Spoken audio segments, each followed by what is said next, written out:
안녕하세요. 우리 주 예수님의 은혜가 함께 하시기를 빕니다.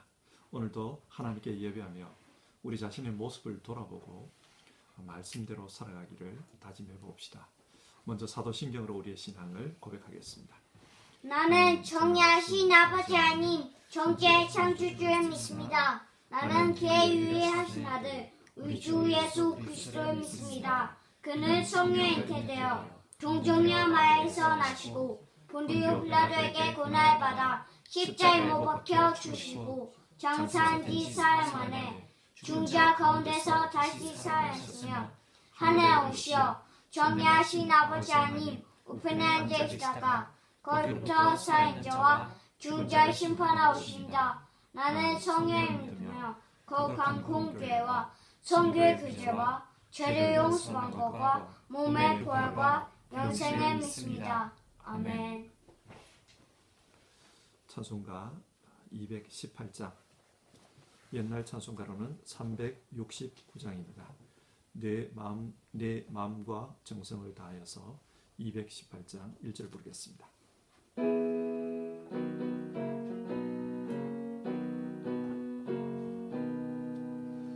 내 마음과 정성을 다하여서 주 너의 하나님을 사랑하라.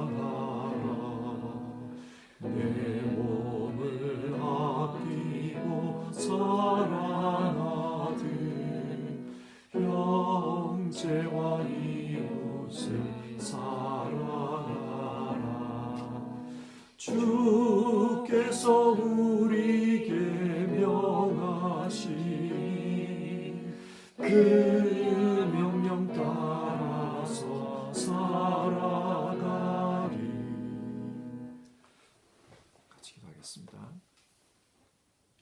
하나님 아버지, 오늘도 우리에게 새로운 하루를 허락해 주시고 이 시간 속에서 하나님을 예배하며 또 하나님 말씀대로 살아가라고 권면해 주셔서 감사를 드립니다. 하나님, 내 이웃을 내 몸과 같이 사랑하라 우리에게 말씀하셨습니다.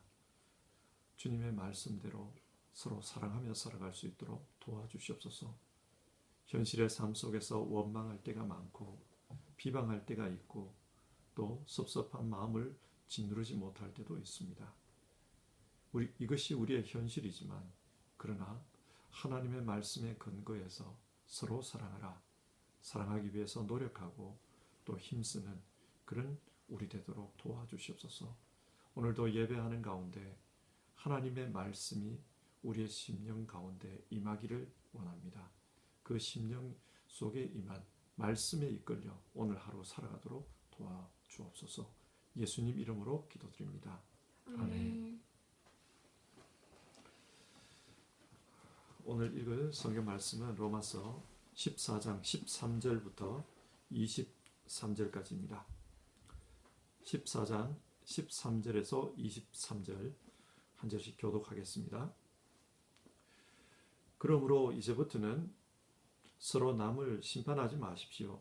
형제자매 앞에 장애물이나 걸림돌을 놓지 않겠다고 결심하십시오. 내가 주 예수 안에서 알고 또 확신한 것은 이것입니다. 무엇이든지 그 자체로 부정한 것은 없고 다만 부정하다고 여기는 그 사람에게는 부정한 것입니다. 그대가 음식 문제로 형제자매의 마음을 상하게 하면 그것은 이미 사랑을 따라 살지 않는 것입니다. 음식 문제로 그 사람을 망하게 하지 마십시오. 그리스도께서 그 사람을 위하여 죽으셨습니다. 그러므로 여러분이 좋다고 여기는 일이 도리어 비방거리가 되지 않도록 하십시오. 하나님의 나라는 먹는 일과 마시는 일이 아니라 성령 안에서 누리는 의와 평화와 기쁨입니다. 그리스도를 이렇게 섬기는 사람은 하나님을 기쁘게 해드리고 사람에게도 인정을 받습니다. 그러므로 우리는 서로 화평을 도모하는 일과 서로 덕을 세우는 일에 힘을 씁시다. 하나님이 이룩해 놓으신 것을 음식 때문에 망치는 일이 없도록 하십시오. 모든 것이 다 깨끗합니다. 그러나 어떤 것을 먹음으로써 남을 넘어지게 하면 그러한 사람에게는 그것이 해롭습니다.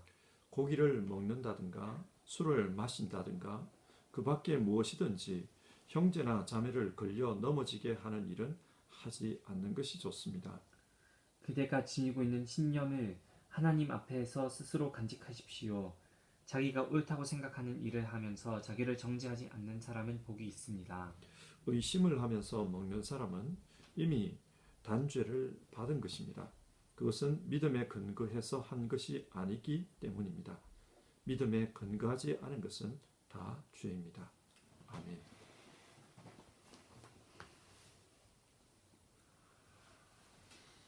로마서는 예수님을 믿는 믿음으로 하나님 나라 백성이 된다.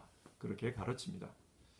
그러면 그렇게 하나님 나라 백성이 된 사람은 이 세상에서 어떻게 살아야 합니까? 성경은 서로 사랑하며 살라고 말씀합니다. 왜 서로 사랑하며 살아야 하는가? 하나님의 나라는 사랑의 나라이기 때문입니다. 하나님 나라는 하나님의 사랑으로 가득한 곳이기 때문에 하나님 나라 백성이 된 사람은 비록 이 땅에 살지라도 그 사랑으로 살아야 된다. 그렇게 말씀합니다. 그래서 13장 8절을 보면 남을 사랑하는 사람은 율법을 다 이룬 것입니다. 그리고 10절에서도 사랑은 율법의 완성입니다. 그렇게 말합니다. 이렇게 사랑으로 사는 것이 이 땅에서 하나님 나라 백성들이 살아가야 할 삶의 핵심 내용입니다. 그러나 현실에서 사랑하며 사는 것은 쉽지 않습니다. 왜냐하면 성경이 말하는 그 사랑은 인간의 본성을 거스르는 것이기 때문입니다. 본성대로 하고 싶은 대로 살면 사랑할 수 없습니다. 가만히 있으면 사랑하며 살 수 없습니다. 그래서 성경은 사랑하라 그렇게 명령을 합니다. 노력하라는 말입니다. 로마 교회는 유대인 성도들과 이방인 성도들 사이에 갈등이 있었습니다. 유대인의 음식 규정을 계속해서 지켜야 하는가, 지키지 않아도 되는가, 그런 문제로 인한 갈등이었습니다. 이런 갈등을 보며 바울 사도가 제시하는 권면은 교회 안에서 어떻게 서로 사랑하라 이 말씀을 실천할 것인가, 그것에 대한 것입니다. 여러분, 어떻게 서로 사랑하라고 합니까? 첫 번째로 형제를 판단하거나 또 형제에게 걸림돌이 되는 행동을 하지 말라고 합니다. 13절인데요. 그러므로 이제부터는 서로 남을 심판하지 마십시오. 형제 자매 앞에 장애물이나 걸림돌을 놓지 않겠다고 결심하십시오. 여기서 심판하지 말라 이 말은 헬라어로 보면은 판단하지 말라는 뜻입니다. 지금 로마 교회는 서로 싸우고 있습니다. 그래서 내 편이 아닌 사람에 대해서는 저 사람은 믿음이 없다. 저렇게 믿음이 없으면 하나님 나라 못 간다. 그렇게 판단하고 또 상대방을 공격합니다. 그렇게 하지 말라는 겁니다.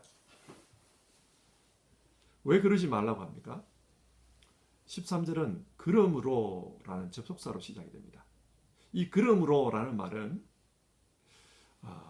앞의 내용에 대한 결론으로 지금 내용을 말한다는 뜻입니다. 그러니까 10절에서 우리 모두는 하나님의 심판대 앞에 서게 될 것이다. 앞에서 그렇게 이야기했어요. 누가 옳은지 누가 틀렸는지는 하나님께서 판단하실 것이다. 그때에는 우리 역시도 하나님의 판단을 받게 될 것이다.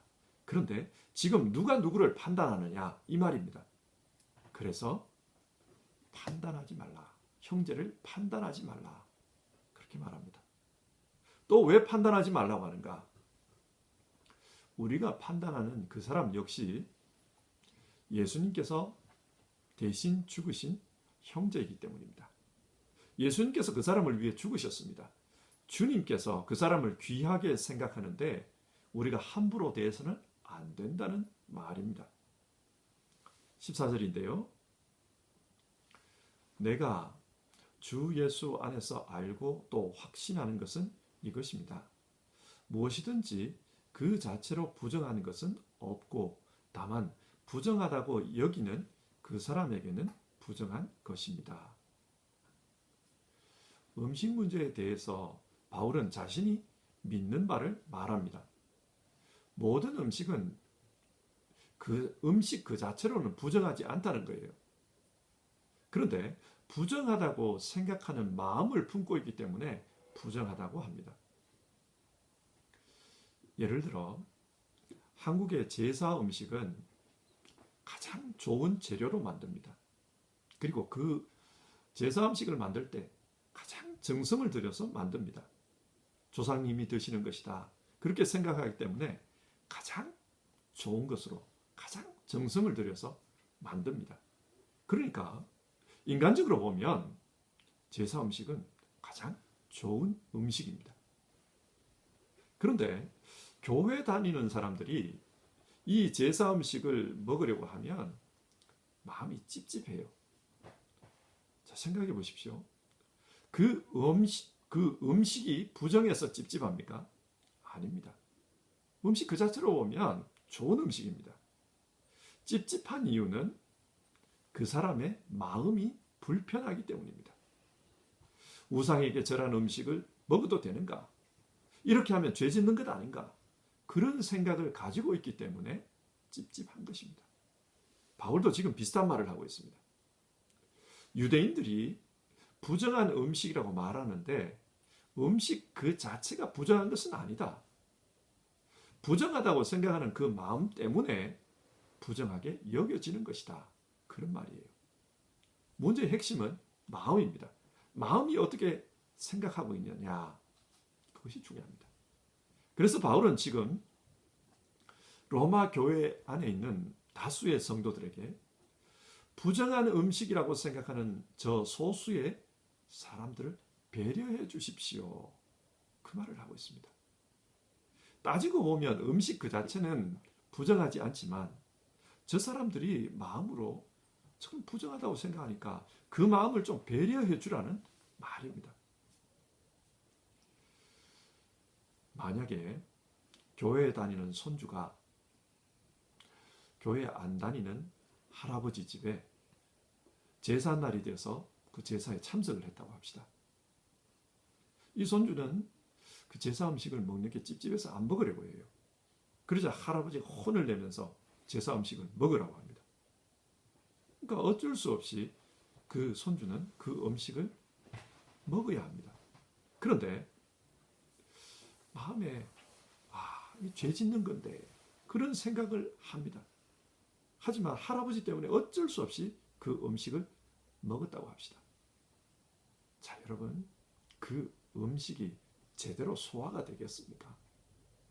그렇게 불편한 마음으로 먹는데 그게 제대로 소화가 되겠습니까? 이처럼 로마 교회의 다수 성도들에게 부정하다고, 유대인들이 저렇게 부정하다고 생각하는데 저 사람들에게 이거 부정한 것 아니라고 그렇게 강요한다고 해서 이 문제가 해결되느냐? 해결되는 게 아니라는 거예요. 연약한 마음을 배려해 주라. 그것을 말하는 것입니다. 그렇게 배려해 주는 것, 그게 이웃 사랑을 실천하는 것입니다.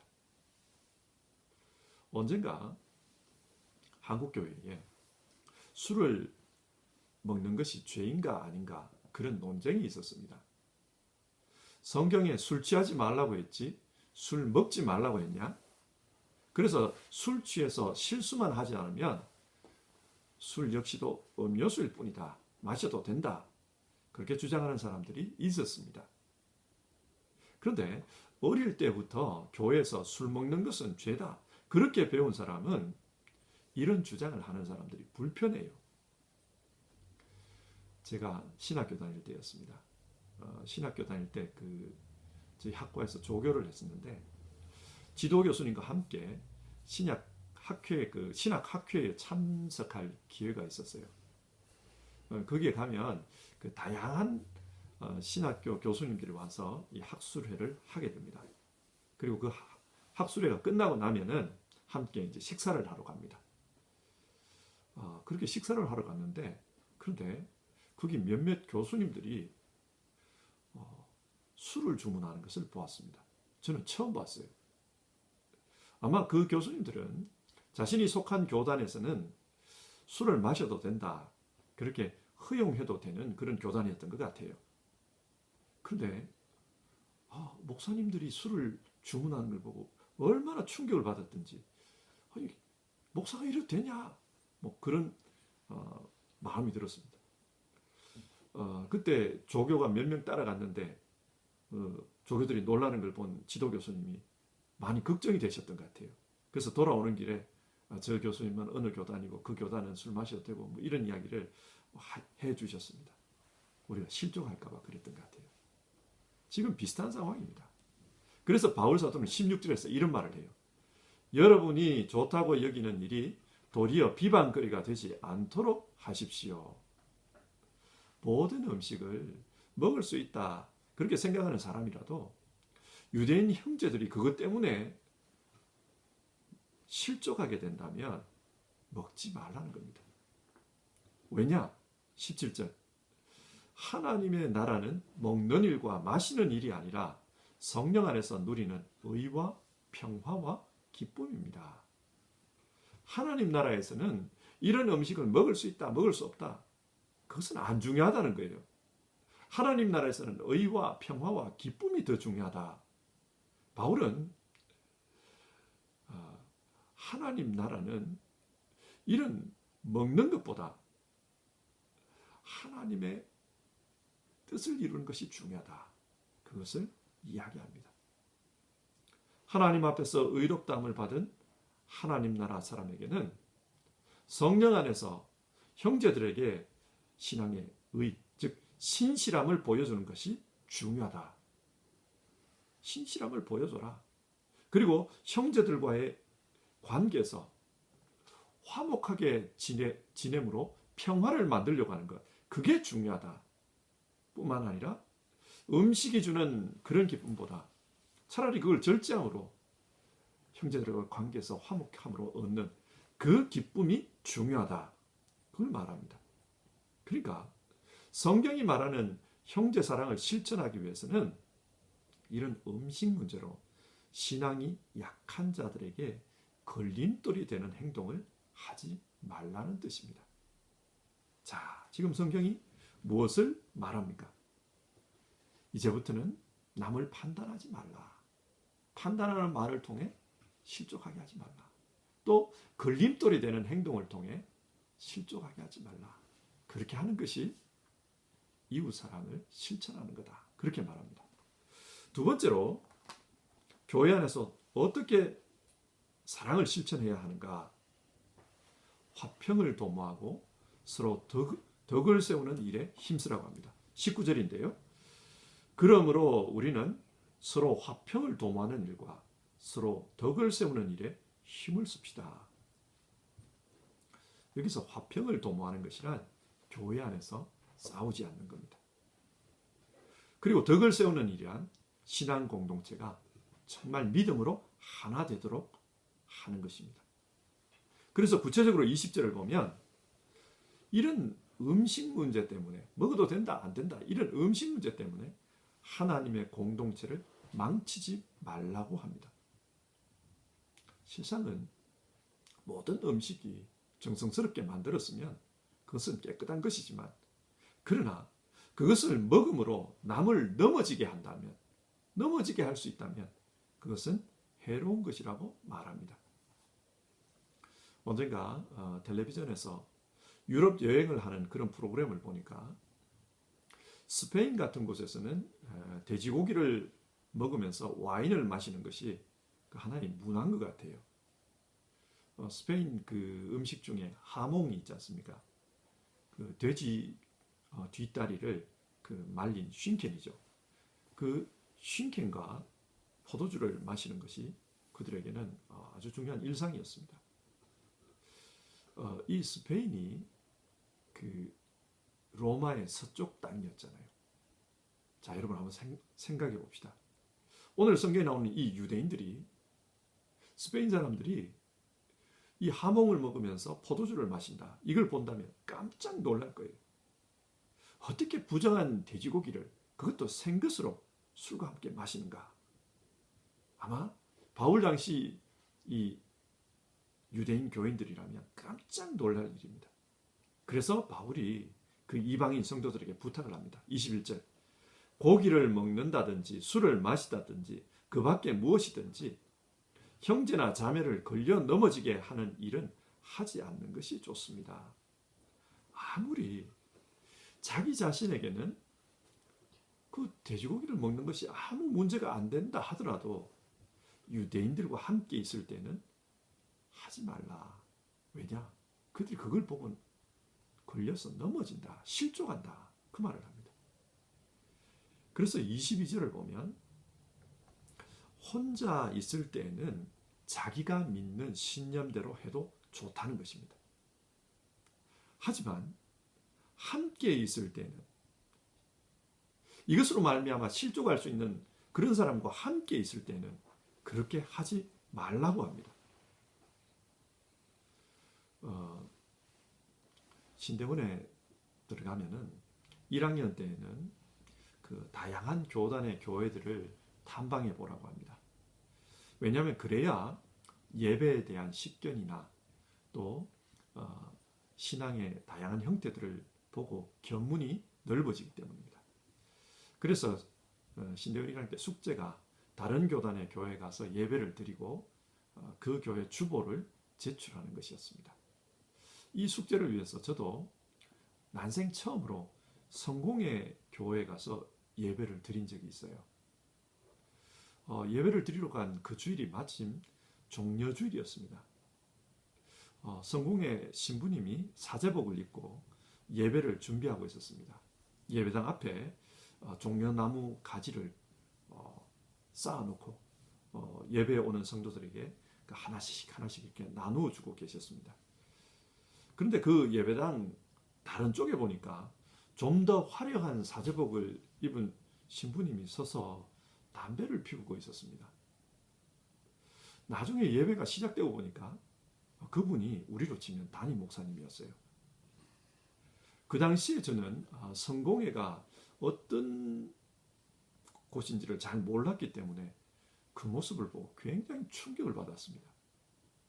어떻게 주님이 돌아가신 것을 생각하는 이 종려주일에 그것도 예배가 시작이 바로 직전에 저렇게 담배를 피우고 그럴 수가 있나 굉장히 충격을 받았어요. 지금 생각해 보면 그 교단에서는 그게 아무 문제가 안 되는 행동입니다. 그러나 그 교단을 모르던 저로서는 굉장히 시험에 들 만한 일이었습니다. 바울은 지금 이런 상황을 말하는 거예요. 그래서 더 강한 자, 신앙적으로 더 강한 자, 신앙적으로 더 큰 자라고 생각하는 사람이 신앙의 약자를 배려하라. 그 배려를 통해 공동체가 하나 되도록 하는 것, 주님의 덕을 세우는 것, 그 일에 힘써라. 그렇게 하는 것이 형제를 사랑하는 것이다. 그렇게 말합니다. 자, 오늘 말씀을 한번 정리해 봅시다.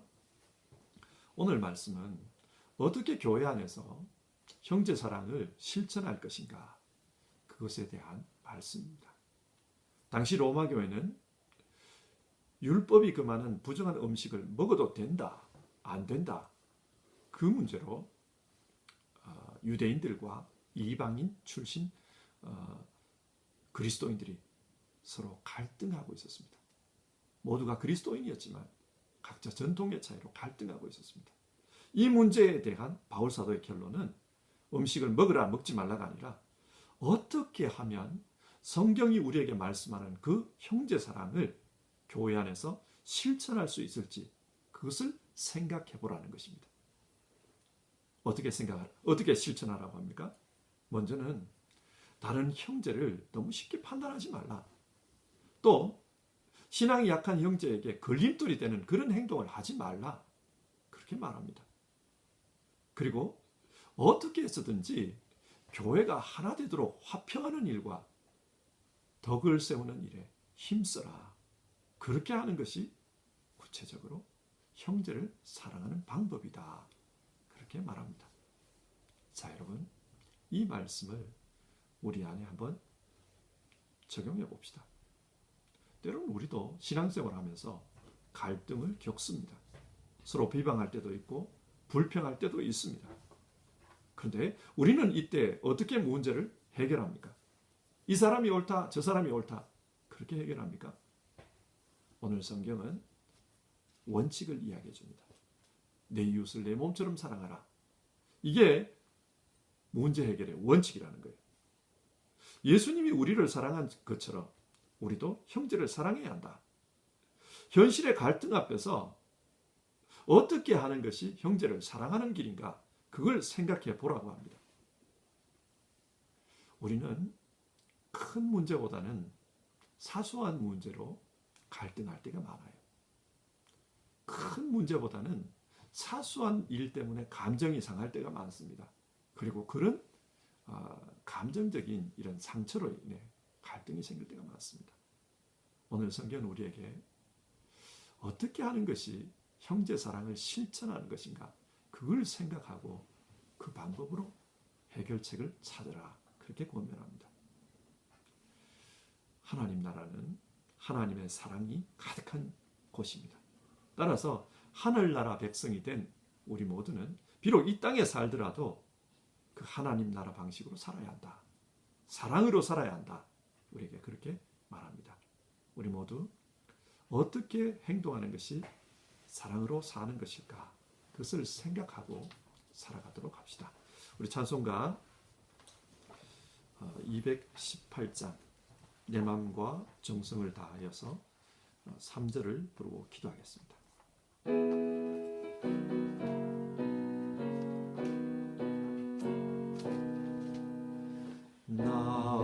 항상 주님을 멀리하고 형제를 사랑하지 못하였다.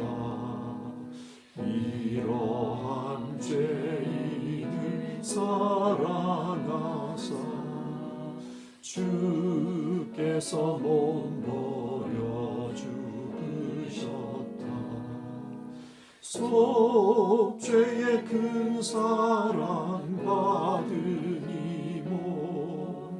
내 생명 다 바쳐 충성하리. 아멘. 우리 같이 기도합시다. 오늘 우리가 나눈 성경 말씀 생각하면서 기도합시다. 예수님을 믿음으로 그렇게 의롭다, 하나님께 의롭다 인정함을 받은 우리는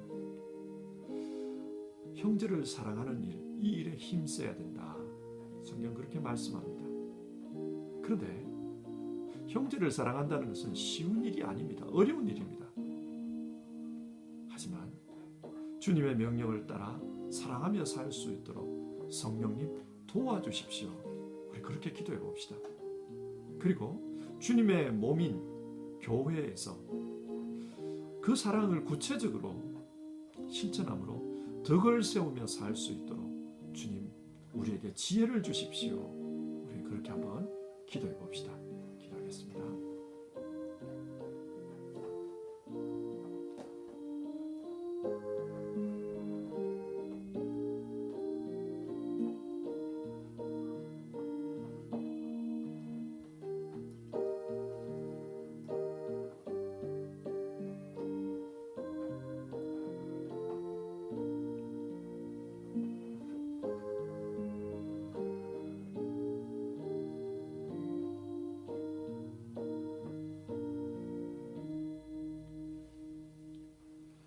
하나님, 오늘 성경 말씀을 통해서 서로 사랑하며 살아야 된다.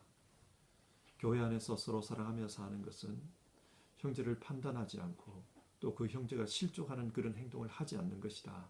그렇게 말씀을 나눴습니다.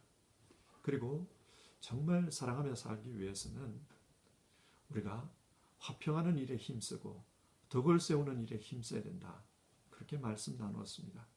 하나님, 우리가 신앙생활을 통해 정말 사랑하며 살 수 있게 도와주시옵소서. 하나님 나라 사람이기 때문에 사랑하며 살게 하옵소서. 우리의 구체적인 상황 속에서 그곳이 가정이든 그곳이 교회든 그곳이 직장이든 우리가 살아가는 그 삶의 공간에서 사랑하며 살 수 있도록 도와주시옵소서. 내 것이 옳다고 고집하기보다는 배려하는 삶으로, 배려하는 신앙으로 살아갈 수 있도록 주님 도와주시옵소서. 오늘도 이 말씀을 통해 사랑하며 살겠다 마음으로 그렇게 결심하는 이들에게 성령 하나님 함께 해주셔서 사랑도 주님이 주시는, 성령께서 주시는 은사이오니 그 사랑으로 충만하도록 도와주시고 그 사랑으로 이 세상 살아가도록 우리를 인도해 주시옵소서. 그리고 현실 속에서 어떻게 행동하는 것이 진짜 사랑을 실천하는 것인지 늘 깨달을 수 있도록 우리에게 지혜를 주시옵소서. 우리 주님의 도심을 간구합니다. 예수님의 이름으로 기도드립니다. 아멘.